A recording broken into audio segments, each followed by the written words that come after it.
Okay, I'm going to do my final steps now. First of all, I'm going to trim off this end of the zipper. I don't need that anymore.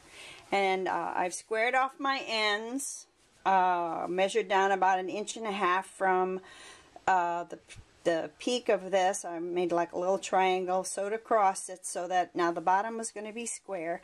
I've got an opening here. This is important because after I sew the lining and the bag together, I have to turn it, and it all has to be turned through this hole. So I would make this hole be at least 4 inches wide. You'll sew it up later. You can either sew it by hand or you can sew it by machine. I like to sew it by machine because I feel like I sew it stronger. So I folded my edges down and pressed them in place so that I can just lay these two things together and they'll sew together really nicely. Now, when I'm going to put in my lining into the bag, remember we have to have right side to right side as we're doing this. I'm clipping off some extra threads there that we didn't need. So I have to turn my bag, I have to turn my lining.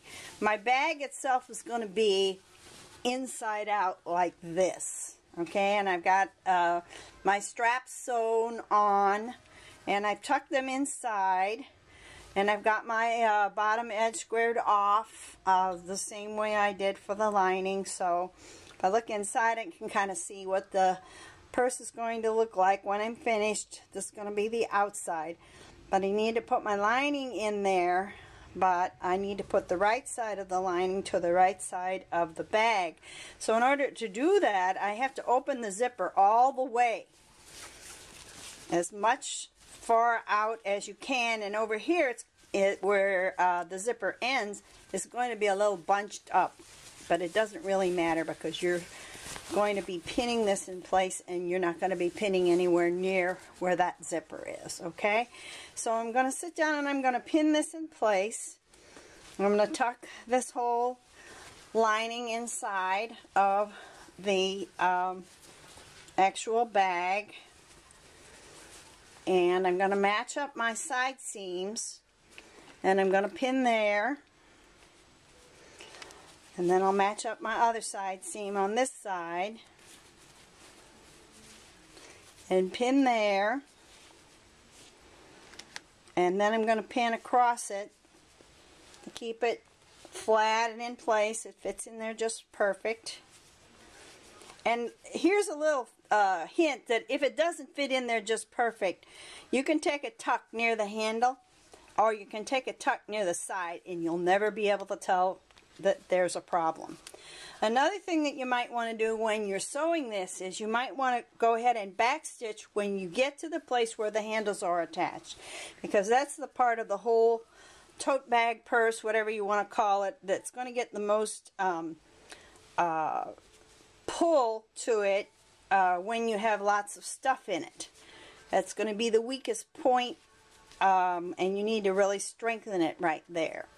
So go ahead and sew backstitch right across there when you get to that point. Okay, so now I'm just going to sew 1/4 inch seam all around this top, and then I'll have my lining sewed to the bag.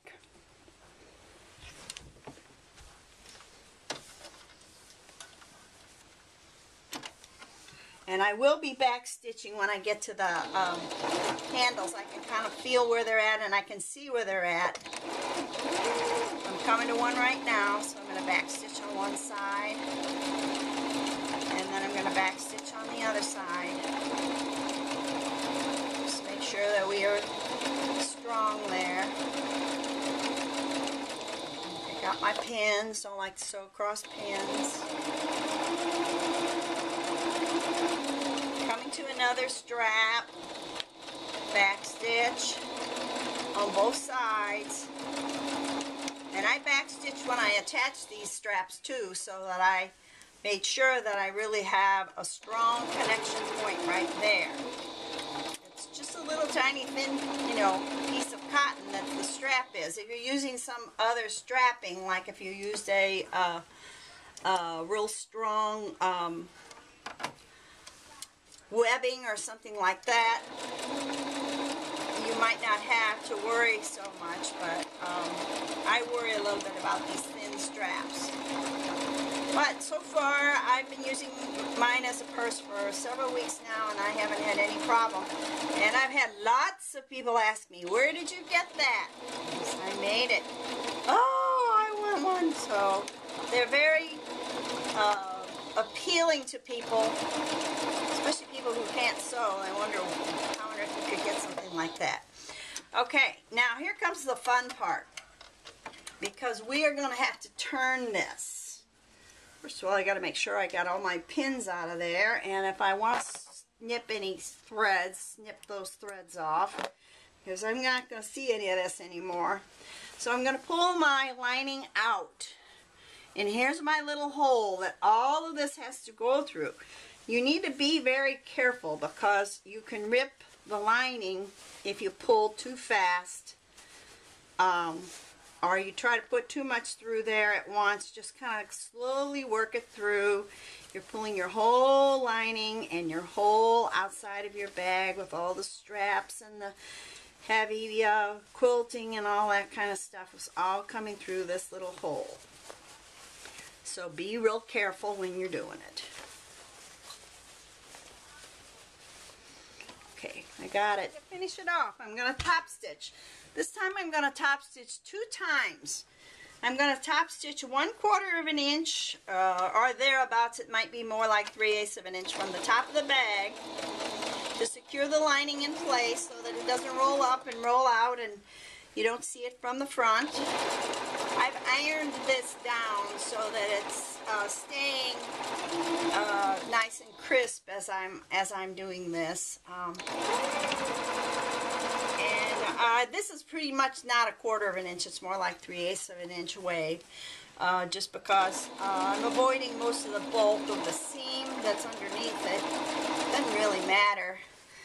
But the second thing that we're going to do, or the last thing that we're going to do to finish this off, is I'm going to top stitch it down about 1 inch from this first stitching down in here.